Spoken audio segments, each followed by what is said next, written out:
invasi merupakan langkah strategis pertama yang diambil oleh Abu Bakar dalam upaya untuk mempertahankan keberadaan negara Islam. Perang ini melibatkan serangkaian kampanye militer yang ditujukan kepada suku-suku yang menolak untuk membayar zakat, sebuah kewajiban yang dianggap fundamental dalam sistem keuangan Islam. Selain itu, Abu Bakar memiliki peran penting dalam pengumpulan Al-Quran ke dalam sebuah naskah yang tunggal. Tindakan ini sangat krusial untuk menjaga keaslian wahyu yang telah diterima, terutama setelah banyak penghafal Al-Quran yang gugur dalam peperangan, yang menimbulkan kekhawatiran akan hilangnya teks-teks suci ini. Setelah kepemimpinan Abu Bakar, Omar ibn al-Khattab menjabat sebagai khalifah kedua dan berhasil memperluas wilayah kekuasaan Islam secara signifikan. Di bawah kepemimpinannya, agama Islam berkembang menjadi sebuah kekaisaran besar, yang tidak hanya menguasai Arab, tetapi juga wilayah-wilayah sekitarnya. Dalam perkembangan selanjutnya, Ali bin Abi Thalib mengambil keputusan untuk menunda tindakan pembalasan terhadap pembunuh Utsman, hingga situasi di kota Medina menjadi lebih stabil. Langkah ini diambil untuk mencegah terjadinya kekacauan lebih lanjut di kalangan umat Islam yang sedang mengalami perpecahan. Seiring dengan itu, pertikaian internal mulai muncul di antara tiga kelompok yang berbeda, masing-masing mendukung Ali, Muawiyah, atau Aisyah. Dinamika ini menciptakan ketegangan yang berujung pada konflik bersenjata, di mana masing-masing pihak bersikukuh mempertahankan pandangan mereka.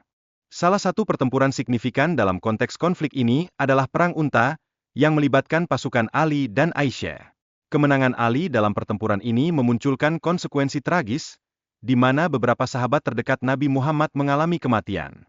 Selanjutnya, perang melawan Abdullah bin Al-Zubair menunjukkan kekuatan militer Al-Hajjaj bin Yusuf yang tangguh. Penaklukan ini tidak hanya mengakhiri perlawanan di Mekah, tetapi juga memperkuat posisi dinasti Umayyah dalam skala yang lebih luas. Salah satu pencapaian penting sepanjang masa Umayyah adalah pencetakan mata uang pertama oleh Abd al-Malik, yang menggantikan koin Bizantium. Hal ini tidak hanya mencerminkan kemajuan ekonomi, tetapi juga menjadi simbol identitas Islam yang semakin kuat dan melekat di masyarakat. Di bawah kepemimpinan Al-Walid bin Abd al-Malik, ekspansi negara Umayyah mencapai titik puncaknya.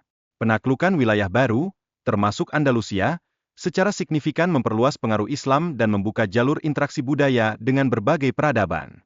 Kekhalifahan Abbasiyah muncul sebagai pengganti dinasti Umayyah, dengan banyak bergantung pada elemen Persia yang memberikan kontribusi pada struktur pemerintahan. Ini menunjukkan adanya pergeseran penting dalam kebijakan dan tata kelola yang sebelumnya didominasi oleh kekuatan Arab. Era Abbasiyah ditandai oleh perhatian yang signifikan terhadap ilmu pengetahuan serta upaya terjemahan berbagai disiplin ilmu. Inisiatif ini berkontribusi besar terhadap kemajuan budaya dan intelektual yang dapat dirasakan di berbagai bidang selama periode tersebut. Namun demikian, konflik internal antara Al-Amin dan Al-Mamun setelah kematian Harun al-Rasyid menyebabkan ketidakstabilan politik yang cukup besar. Situasi ini berujung pada pergeseran kekuasaan yang berdampak langsung pada komunitas ilmiah yang berpusat di Baghdad. Di samping itu, era ketiga kekhalifahan Abbasiyah juga ditandai dengan penguasaan Sultan Seljuk atas negara Abbasiyah. Pengaruh Seljuk sangat dominan dalam 2 abad berikutnya, menandai periode baru dalam sejarah kekhalifahan. Saladin muncul sebagai sosok penting yang berhasil mengalahkan tentara Salib dan merebut kembali Yerusalem. Kemenangan ini tidak hanya bersejarah, tetapi juga mendorong pendirian Sultanat Ayyubiyah setelah menaklukkan kekhalifahan Fatimiyah. Setelah jatuhnya kekhalifahan Abbasiyah di Baghdad, Mamluk berhasil menghentikan kemajuan Mongol yang tengah mengancam.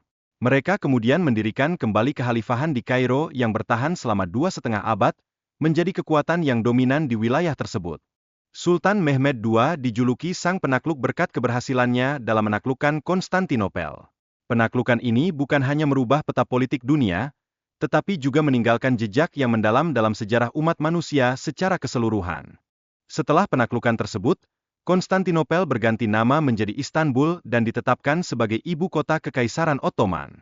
Selain itu, Hagia Sophia diubah menjadi masjid, menggantikan fungsi gereja yang selama ini dijalankan. Kekaisaran Ottoman mencapai puncak kejayaannya di bawah Sultan Sulaiman yang Agung, yang berhasil memperluas wilayah kekuasaannya hingga ke Eropa. Berbagai kerajaan berhasil diinvasi, sehingga memperkuat pengaruh Ottoman di kawasan tersebut. Namun, pergerakan nasionalisme yang dipimpin oleh Muhammad Ali Pasha di Mesir menjadi ancaman serius bagi kekuatan Utsmani. Hal ini mengindikasikan munculnya keinginan untuk melepaskan diri dari kekuasaan kekhalifahan yang telah ada. Kekalahan Utsmani dalam Perang Dunia Pertama menyoroti lemahnya posisi mereka, yang diakibatkan oleh intervensi negara-negara Eropa. Akibatnya, banyak wilayah yang hilang dan pengaruh mereka pun semakin menurun.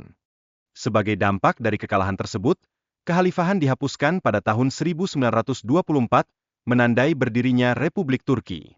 Momen ini menandai akhir dari masa lebih dari 6 abad kekuasaan Utsmani di berbagai belahan dunia. Abu Abdullah al-Syi'i menjadi tokoh kunci dalam mendirikan negara Fatimiyah, didukung oleh suku Kutama Berber. Dia juga memainkan peran penting dalam mengalahkan negara Aghlabid yang berkuasa sebelumnya. Khalifah Al-Mu'izz Allah mengambil langkah strategis dengan memindahkan pusat kekuasaan Fatimiyah ke Kairo dan membangun Al-Azhar. Tindakan ini menandai awal dari kejayaan baru bagi negara Fatimiyah yang kemudian berkembang pesat. Namun, pada masa Al-Mustansir Billah, negara Fatimiyah mengalami krisis serius akibat gagal panen serta penurunan aliran Sungai Nil. Kejadian ini berujung pada hilangnya banyak wilayah penting yang menjadi kekuasaan mereka. Selanjutnya, munculnya sekte Nizari yang dipimpin oleh pengikut Imam Nizar menyebabkan ketegangan dengan kekhalifahan Fatimid. Situasi ini menciptakan perpecahan dalam komunitas Syiah di daerah tersebut, mengakibatkan konflik yang berkepanjangan. Perselisihan antara penguasa Fatimid dan Seljuk mengakibatkan konflik yang berkepanjangan, yang pada akhirnya melemahkan posisi kekuasaan Fatimid. Ini menandakan awal dari persaingan antara menteri dalam pemerintahan Fatimid yang dapat memengaruhi jalannya kehilafahan.